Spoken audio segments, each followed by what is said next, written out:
বাটিতে নিয়ে নিয়েছি কটা সোয়াবিনগুলো গরম জলে সিদ্ধ করে নিয়েছি। আর নিয়ে নিয়েছি অল্প একটু মশলাটার মধ্যে আছে কাঁচা লঙ্কা, শুকনো লঙ্কা বাটা, আদা বাটা, জিরে বাটা, রসুন বাটা, আর একটু দিয়েছি পেঁয়াজ বাটা। এবার দিয়ে দিচ্ছি পরিমাণ মতো নুন দিয়ে দিলাম পরিমাণ মতো হলুদ। এবার এই সোয়াবিনগুলো সব এর মধ্যে দিয়ে দেবো।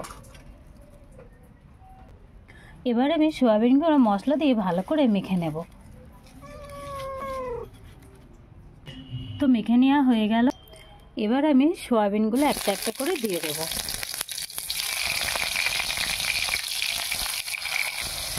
এবার আমি এগুলো ভেজে নেব।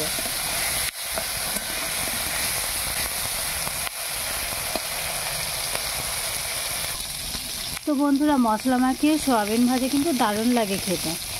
তো সোয়াবিনগুলো ভাজা হয়ে গেল, একদম মচমচে আর মশলা দিয়ে একেবারে মাখা মাখা লাল লাল দারুণ হয়েছে ভাজাটা।